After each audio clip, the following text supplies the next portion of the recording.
The early morning rush at Horizon Middle School was always a whirlwind of activity, backpacks swinging, sneakers squeaking on linoleum, and chatter echoing through the hallways. For 12-year-old Maya Sterling, it was a gauntlet she faced with growing dread every day. Her heart thumped as she walked toward her locker, clutching the straps of her backpack as if it could shield her from the onslaught of whispers. "Nice hat, Sterling," someone sneered as she passed. Maya froze. She knew what was coming next. "Or is it a costume?" joked another voice. "What are you today? A superhero without powers?" Laughter erupted behind her, and Maya's hand instinctively went to her scarf, a vibrant purple one that matched the ones she wore every day. Beneath it, her head was bare, the result of alopecia, an autoimmune condition that had caused her to lose her hair 2 years ago. Maya tried to laugh it off, but her cheeks burned, and tears prickled her eyes. "Just ignore them," she whispered to herself. But the words felt hollow when the sting of humiliation was fresh. Her best friend, Olivia, caught up to her, concern etched on her face. "Maya, you okay?" she asked softly. "I'm fine," Maya mumbled, though her voice wavered. In the staff room, English teacher Ms. Ralston and math teacher Mr. Vega were chatting over coffee. Through the window, they saw the usual commotion as students milled about. "I heard the Sterling kid got teased again," said Mr. Vega, shaking his head. "The scarf makes her an easy target." Ms. Ralston frowned. "And what's being done about it?" "Nothing, as usual." That evening at the Sterling household, Maya sat in her room, her math homework untouched. Her mother, Sarah, poked her head in. "Dinner's ready, sweetheart." Maya shrugged. "Not hungry." Sarah hesitated, then stepped inside. "Maya, I know it's been hard at school. But you can talk to me." "I'm fine, Mom," Maya said, her voice clipped. But Sarah knew her daughter too well. She sat on the edge of the bed. "Honey, being strong doesn't mean pretending everything's okay. What's going on?" Maya hesitated, then blurted out, "They don't get it, Mom. They don't get what it's like to feel different all the time. To feel like a freak." Sarah's heart ached. "Maya, you're not a freak. You're brave. You're resilient. And you're beautiful, with or without hair." "But maybe," she trailed off, thinking. "Maybe what?" Sarah shook her head. "Never mind. Just, let me try something." Late that night, after Maya had gone to bed, Sarah opened her laptop. She wasn't tech-savvy, but she knew how to write an email. With trembling fingers, she typed out her daughter's story, pouring her heart into every sentence. She attached a recent photo of Maya, smiling despite everything, and hit send to an address she'd found online, Dwayne Johnson's fan outreach team. Sarah didn't expect a response. She wasn't even sure if the email would be read. But as she closed her laptop, she whispered to herself, "It's worth a try." Sarah Sterling's phone buzzed late the following evening while she was tidying up the kitchen. She barely glanced at it, assuming it was a spam email or a reminder from her work. But the sender's name made her freeze, Dwayne Johnson Outreach Team. With trembling hands, she unlocked her phone and opened the email. "Dear Sarah. Thank you for sharing Maya's story with us. Dwayne was deeply moved by her courage and strength in the face of adversity. He'd like to visit your town and meet Maya in person. Please let us know a convenient time for a visit." Sarah reread the message, her heart pounding. She set her phone down, taking a deep breath to steady herself before rushing to Maya's room. "Maya, sweetie, I need to talk to you." Maya was lying on her bed, headphones on, sketching in her notebook. She looked up at her mother, her expression guarded. "What's up?" Sarah hesitated, wondering how to break the news. "You know Dwayne Johnson, right?" Maya raised an eyebrow. "The Rock?" "Of course. Why?" Sarah smiled. "Well, he wants to meet you." Maya sat up, her sketchpad slipping off her lap. What? Why? How? I sent him an email, Sarah admitted. I told him about what you've been going through, about how brave you are. And he wants to come here, to meet you, in person. Maya stared at her mother, her mind racing. Mom, this is crazy. Are you sure it's not a joke or something? Sarah showed her the email. See for yourself. It's real, Maya. He'll be here this weekend. Maya blinked, overwhelmed. But, why would he care about me? Because you matter, Sarah said firmly. Because he knows what it's like to face challenges and wants to help you feel strong again. The morning of the visit arrived with a crisp breeze, and Maya felt like her stomach was tied in knots. She had barely slept, oscillating between excitement and fear. What would she say to someone like Dwayne Johnson? By mid-morning, a sleek black SUV pulled up in front of their modest home. Maya and Sarah stood on the porch, Sarah squeezing her daughter's hand as the vehicle's door opened.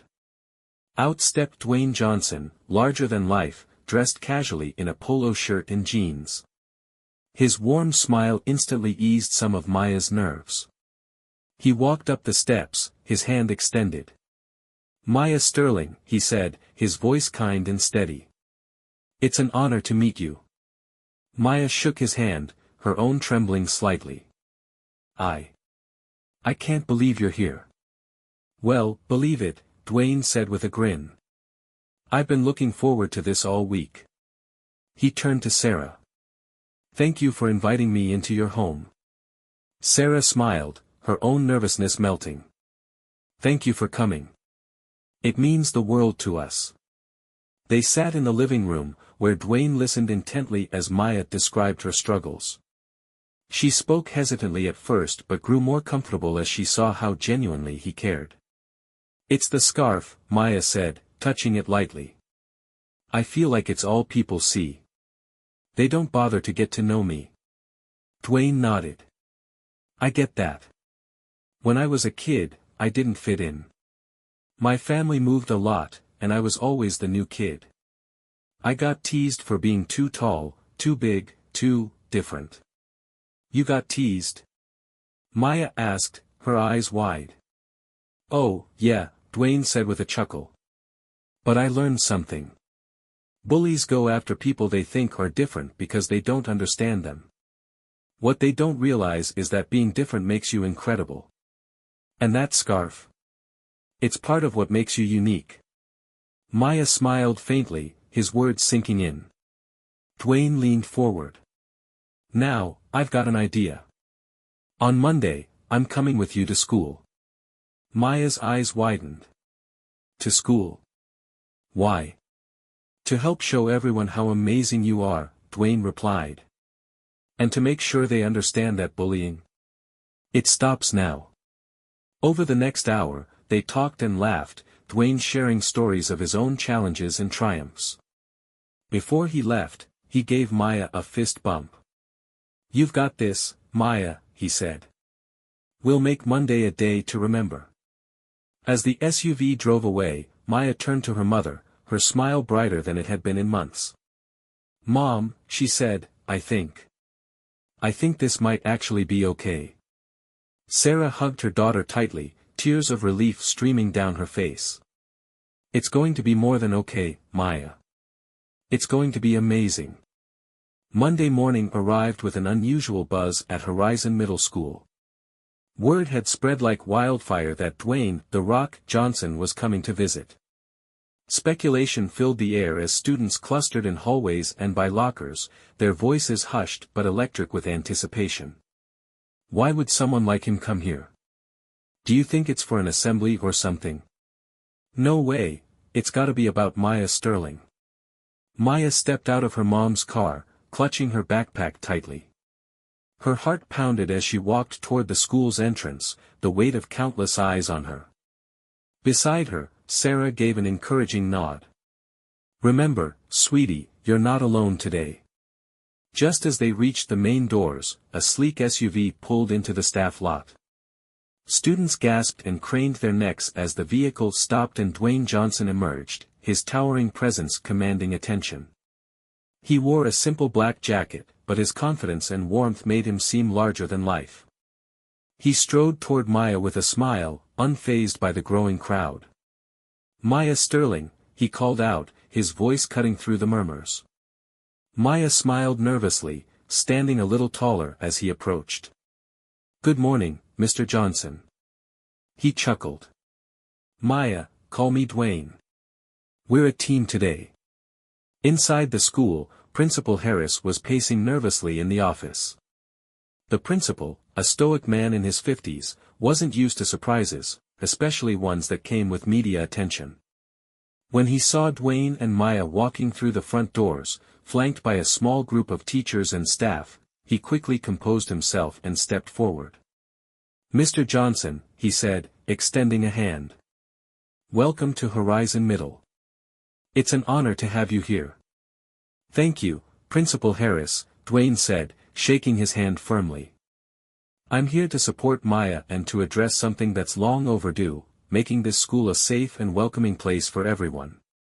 Principal Harris nodded, though his smile was tight. "Of course. Bullying is something we take very seriously here." Dwayne's smile didn't waver, but his tone sharpened slightly.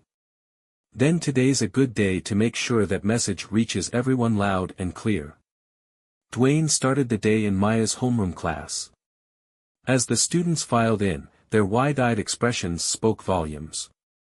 Whispers filled the room, but they quickly quieted when Dwayne stood at the front, his calm but commanding presence impossible to ignore. "Good morning," he said, his voice steady but warm. "I know I'm not your regular teacher, but I wanted to visit today for an important reason." He glanced at Maya, who sat near the window, her cheeks flushed. "This is Maya," Dwayne continued, motioning toward her. "You all know her. But how many of you have really taken the time to get to know her?"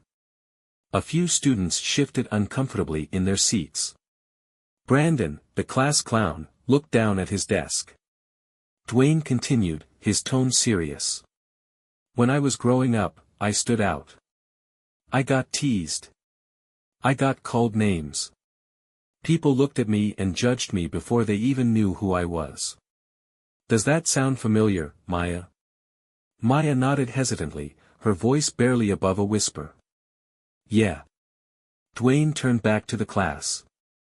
"Here's the thing, being different isn't something to be ashamed of. It's a superpower. And Maya here? She's one of the strongest people I've ever met." Maya's eyes widened, and a murmur swept through the room. "But strength doesn't just come from the person being teased," Dwayne said. "It comes from all of you, too. When you see someone being bullied, you have the power to stand up and say, 'That's not okay.' That's real strength." The lesson continued with a mix of personal stories and discussions. Dwayne encouraged students to share their experiences with bullying, and gradually, hands began to rise. "I used to get teased for my glasses," a girl named Emily admitted. "People make fun of me for being short," added a boy in the back. As the stories came out, the atmosphere in the room shifted. The walls of judgment and fear seemed to dissolve, replaced by empathy.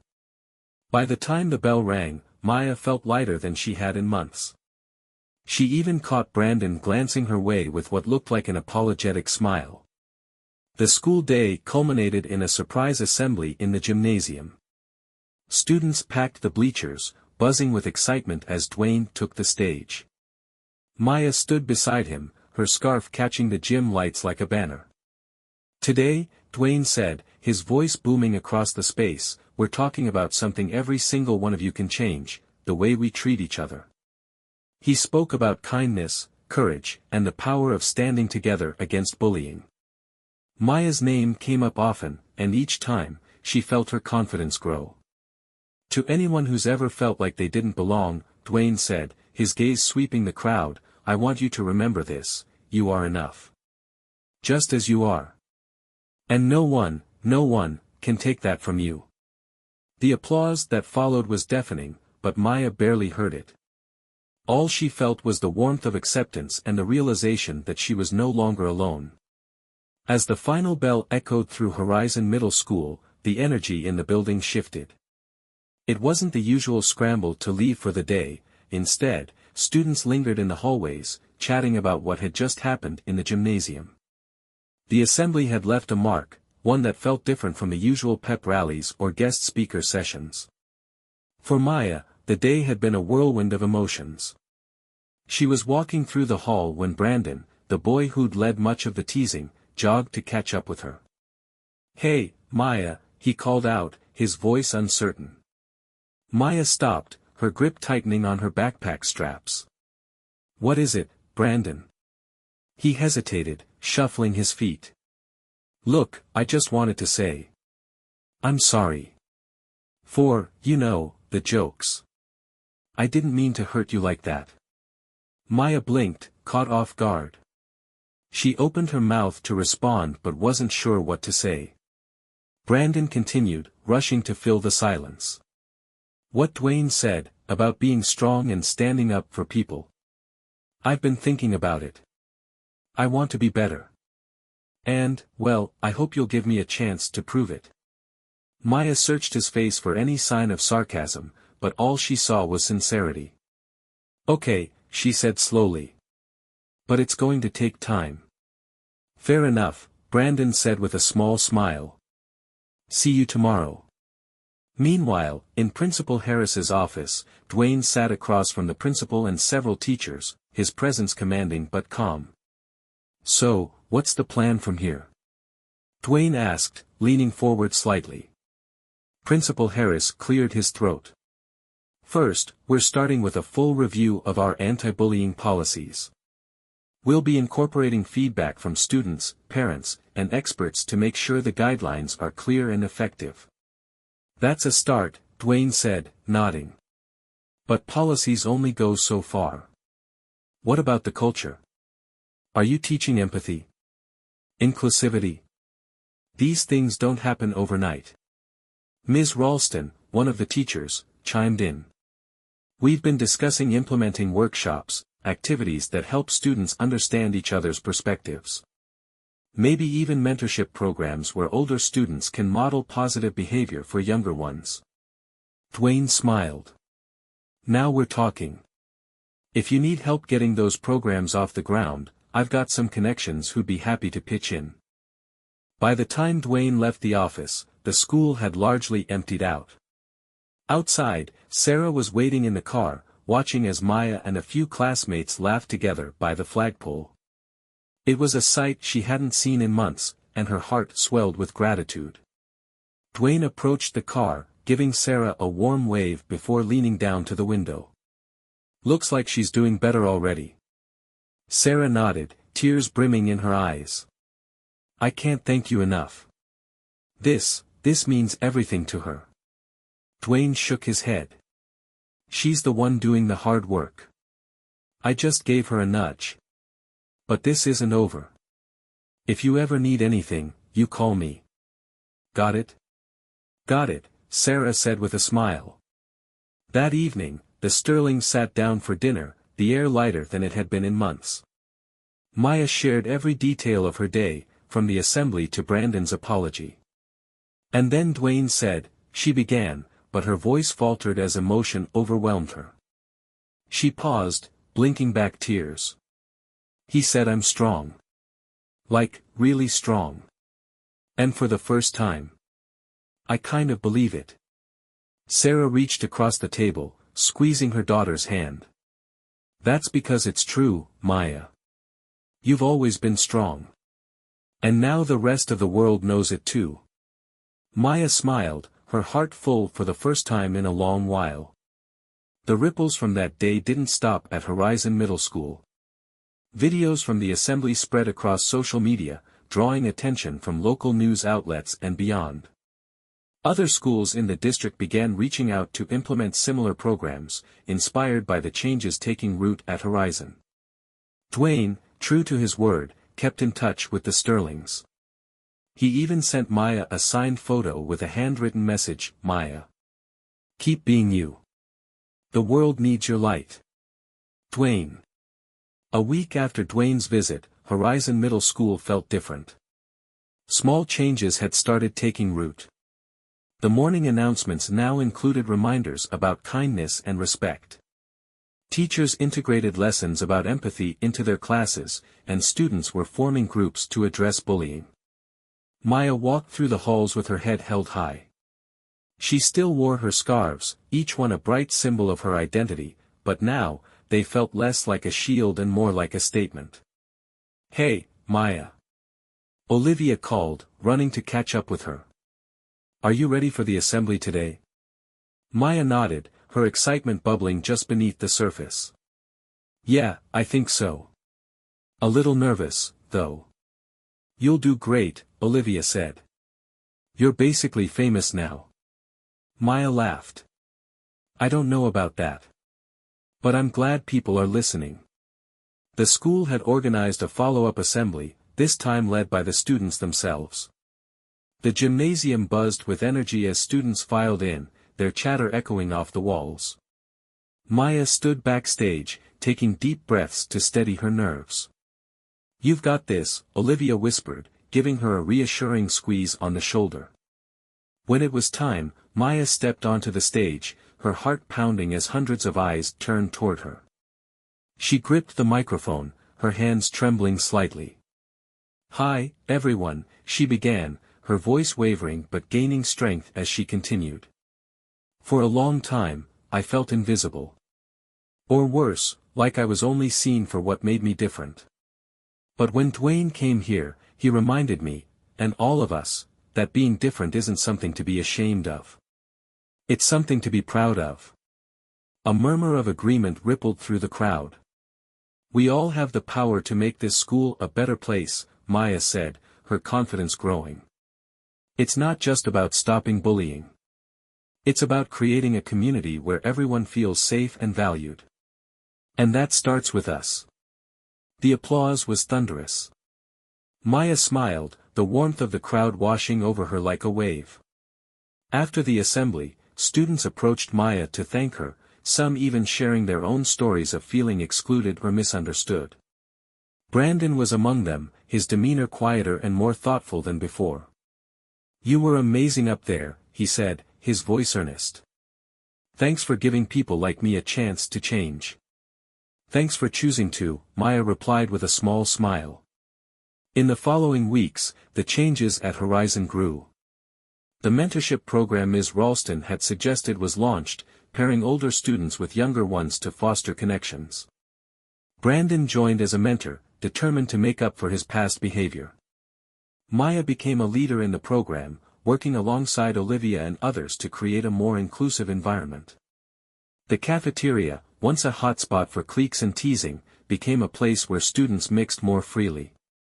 Dwayne stayed involved from afar, sending messages of encouragement and even hosting a virtual Q&A session for the students. "Keep up the great work," he told them. "You're showing the world what it means to be strong together." One day, as Maya and Sarah sat together on the porch, watching the sun dip below the horizon, Sarah turned to her daughter with a proud smile. "You've come so far, Maya," she said. "I hope you see that now." "I do," Maya replied, her voice steady. "And I'm not afraid anymore. Not of the scarves, not of the stairs. I know who I am, and I'm proud of it." Sarah reached over, pulling Maya into a tight hug. "You're my hero, you know that." Maya grinned, her heart light. "And you're mine." The story of Maya Sterling and Horizon Middle School spread far beyond their town, inspiring countless others to stand up for themselves and others. But for Maya, the greatest victory wasn't the attention or accolades, it was the knowledge that she had found her voice, her strength, and her place in the world.